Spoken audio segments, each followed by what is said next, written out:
happy Monday, everyone. So, if you are like me and you like symbolism and studying the occult and metaphysics and all of that information that's kind of hidden and fascinating, then you might enjoy my little take on witches. So, I titled this video, or I'm going to title it, Why I Like Witches Who Eat Children. And it came to me kind of like waking up, from a dream, I think this morning or last night or somewhere in between. And I thought about this. I'm like, well, symbolically, a witch really means wise woman, right? And when you see children, symbolically, they're going to represent one. You can either see it as your humanity because you eventually grow and become something greater. At least that is the idea of alchemy. And so the children represent that kind of immature side of you. If you look into the Bible, you have that scripture that talks about you put away childish things. That once again references that sense of alchemy, not just becoming a child and growing into adulthood, but also you becoming into someone, for example, who stops believing and steps into knowing, you see? Or that idea of becoming enlightened or reaching nirvana. All those things, that's that whole idea of leaving your childhood behind.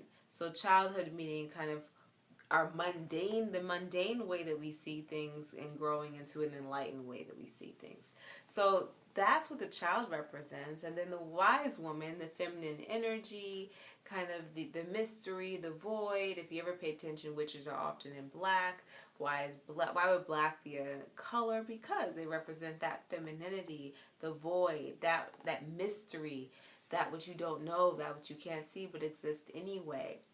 And then they're always eating. There's always something involved with a cauldron, heat, something that involves a transformation. So if you go to the movie Witches, they were changing the children into mice, right? There was a transformation, right? And then they go through a struggle, and then from that struggle, the child grows into something, greater. Right? He becomes enlightened, he's more aware, and that's what happens in that particular movie.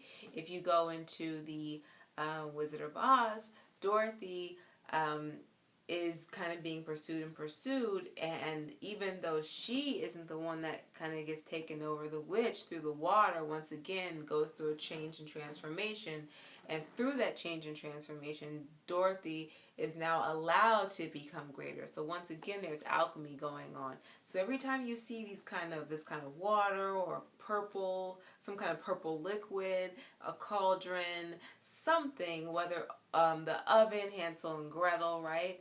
There is that same story of what transformation and becoming something greater.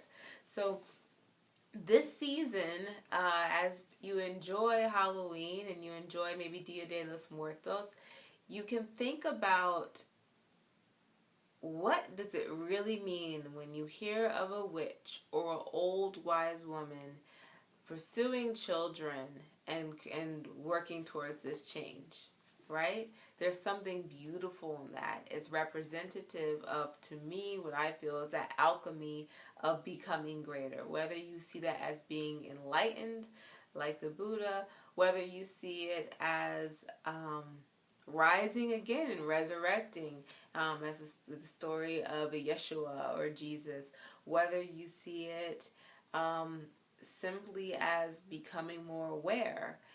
It is that concept of now letting go of childish things and becoming greater, and that which the feminine energy facilitating that alchemy. I think that's pretty awesome. So I hope you guys enjoyed that.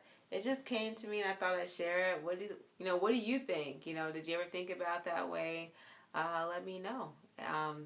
Peace out. Happy Monday. Check my website, kikisinza.com, kikisinza.com. And then also look into, if you're out there and you've been diagnosed with a mental illness, I am starting in November the new kind of cycle of energy healing with plus mental illness equals what?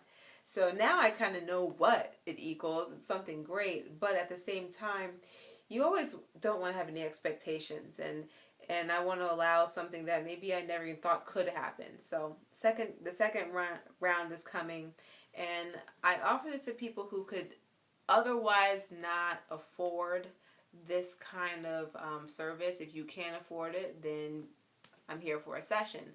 But if you cannot, and you truly, truly, truly think you can benefit from something like this, then contact me at kikiscenes@gmail.com. It's for people who've been diagnosed with a mental illness, and you're looking for an alternative way to heal, to grow, to know yourself more, and to approach this from a totally different way. And check out my website and my blog if you want to hear from the people who actually have participated in this and what they got from it. Okay? Bye.